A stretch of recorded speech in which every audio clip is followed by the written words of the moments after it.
Hello दोस्तों, नमस्कार। हमारे जितने भी ईपीएस 95 पेंशन धारक हैं, आप सभी का हमारे नए वीडियो में स्वागत है। दोस्तों, आज हम लोग चर्चा करने वाले हैं ईपीएस 95 पेंशन धारकों के पेंशन वृद्धि को लेके अभी क्या अपडेट्स सामने निकल के आ रही हैं। देखिए, हाल ही में अभी माननीय कमांडर अशोक राव जी ने महाराष्ट्र के मुख्यमंत्री जी से मुलाकात की। उसके बाद गुजरात में जिस प्रकार से अधिवेशन संपन्न हुआ है, उनका प्रांतीय अधिवेशन था। प्रांतीय अधिवेशन में ईपीएस 95 पेंशन धारकों के पेंशन वृद्धि से संबंधित बहुत सारे मसलों पर चर्चा हुई है। किस प्रकार से पेंशन में वृद्धि की जा सकती है, किस प्रकार से सरकार के ऊपर दबाव बनाया जा सकता है, आने वाले समय में किस प्रकार से आंदोलन हो सकता है, ईपीएफओ का क्या स्टैंड है, श्रम मंत्रालय का क्या है, वित्त मंत्रालय जी का क्या है, जो तो माननीय प्रधानमंत्री जी का क्या है, इन सारी चीजों के ऊपर चर्चाएं विधिवत विस्तार पूर्वक हुई है। अब मुख्य रूप से राष्ट्रीय संघर्ष समिति की टीम के द्वारा ईपीएस 95 पेंशन धारकों के पेंशन वृद्धि में पेंशन के मुद्दे को सरकार तक पहुंचाने का प्रयास जो चल रहा था, वो अभी निरंतर जारी है। और कहीं न कहीं ये भी सामने अपडेट निकल के आई थी कि ईपीएस 95 पेंशन धारकों की पेंशन में वृद्धि महज 2 महीने के अंदर में हो जाएगी।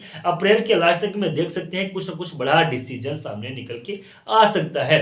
फिलहाल अभी एक पेपर में रिलीज भी होता है, जिसको मैंने आप लोगों के बीच में प्रस्तुत किया था। इसके पहले वाले वीडियो को आप लोग देखेंगे, जहाँ पे 7,500 रुपए मिनिमम पेंशन होने की बात सामने आई थी, जहाँ पे संसदीय समिति ने सिफारिश की है, सरकार उसके ऊपर विचार कर रही है। अगर बात करें यहाँ पे, तो एक पक्षीय बैठक हो चुकी है, द्विपक्षीय बैठक हो चुकी है, त्रिपक्षीय बैठक हो चुकी है। वित्त मंत्रालय, श्रम मंत्रालय और साथ ही साथ में ईपीएफओ, श्रम मंत्रालय और राष्ट्रीय संघर्ष समिति के साथ में भी हो चुकी है। दिल्ली में बैठकें हुई हैं, जहां पे स्पष्ट रूप से ईपीएस 95 पेंशन धारकों के पेंशन वृद्धि से संबंधित चर्चाएं हुई हैं, जहां पे पेंशन को फायदा भी मिला है।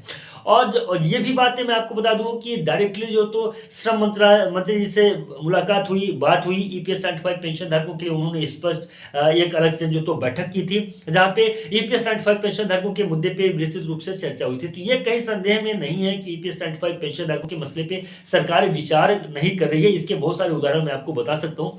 एक पक्षीय बैठक, द्विपक्षीय बैठक, त्रिपक्षीय बैठक इसके प्रमुख उदाहरण है, जहाँ पे और इसके सबसे बड़ी बात तो मैं आपको बता दूं कि स्वयं माननीय प्रधानमंत्री जी से एक नहीं बल्कि 2-2 बार मुलाकात होना भी एक बड़ा उदाहरण के मान सकते हैं कि ईपीएस 95 पेंशन धारकों के मुद्दे पे चर्चा बातें हो रही हैं। साथ ही साथ इस चीज को भी आपको ध्यान में रखना होगा कि बहुत सारे सांसद जो तो ईपीएस 95 पेंशन धारकों के समर्थन में है, सपोर्ट में है, पेंशन की पेंशन वृद्धि के समर्थन में है, पेंशन को 7,500 पेंशन राशि भी मिलनी चाहिए उसके भी समर्थन में, सपोर्ट में है। और आपको बहुत सारे वीडियोस के माध्यम से मैंने दिखाया था कि किस प्रकार से सदन में ईपीएस 95 पेंशन धारकों के मुद्दे को, एक जो तो पेंशन की आवाज को सरकार तक पहुंचाने का काम भी किया गया है। तो ये भी एक बड़ा है, लेकिन यह है कि पेंशन में वृद्धि कब तक होगी। आप लोगों का जो सबसे महत्वपूर्ण सवाल होता है कि पेंशन को कब तक पेंशन की राशि मिलेगी, इस पे जवाब अभी कोई नहीं दे पाएगा, स्पष्ट नहीं हो पाएगा। 2 महीने के जो अवधि था, अप्रैल तक आप बोले थे कि लास्ट अप्रैल तक पेंशन में वृद्धि हो जाएगी। माननीय कमांडर अशोक राव जी ने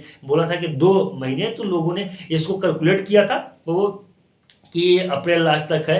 देखिए, समय सीमा बढ़ सकती है, घट सकती है। ऐसा नहीं है कि अगर मान लीजिए कि अभी कोई डेट को डेडलाइन दिया गया है कि इसी तारीख से जो तो पेंशन में वृद्धि होगी, अभी उस वहां तक जो तो आपका रिजल्ट नहीं पहुंचा है, परिणाम वहां तक नहीं पहुंचा है, परिणाम की घोषणा नहीं हुई है। परिणाम क्या आने वाला है इसकी बात नहीं है कि 5,000 में वृद्धि होगी, क्योंकि बहुत सारे जो अगर बात करें ट्रेड यूनियनों की बात करें, जिस प्रकार से माननीय कमांडर अशोक राव जी ने अपने भाषण के माध्यम से, अपने लाइव वीडियो में जिस प्रकार से उन्होंने बताया था कि ट्रेड यूनियनों ने डिमांड रखी थी 5,000 रुपए, जो कुछ तो 9,000 रुपए, कुछ तो 10,500 रुपए, इस प्रकार से जो मांगे हैं। तो अभी कौन सी मांग को एक्सेप्ट करेगी सरकार, कितने % की वृद्धि करेगी सरकार, और उसका फार्मूला क्या होगा, ये बहुत सारी चीजों पे जो तो शोध चल रहा है, बातें चल रही है। माननीय कमांडर सुब्राव जी ने स्पष्ट करके ये बताया है कि पेंशन वृद्धि वाले पेपर पे ही काम चल रहा है। तो पेपर कमीशन की यही सारे पेपर्स हैं, इनके ऊपर काम चल रहा है, और एक सही फार्मूला वगैरह सब तैयार होने पे ही फाइनली बताया जाएगा कि पेंशन में वृद्धि कब तक होगी। लेकिन ये स्पष्ट है कि पेंशन वृद्धि में काम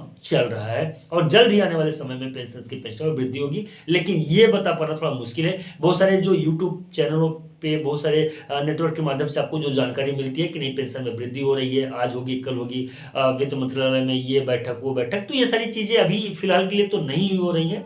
आने वाले समय में अगर जब भी होगी तो हमारे पास से तो आपको सही जानकारी मिलेगी, रियलिटी जानकारी मिलेगी, एक्चुअल जानकारी मिलेगी, और तुरंत की जानकारी मिलती है। शेष जानकारियों को हम खंडित करते हैं। हम यह मानते हैं कि वो सारी जानकारियां जो आपको मिल रही हैं, मेरे पास भी खबर आती हैं, ये सारी खबर जो तो सही नहीं है।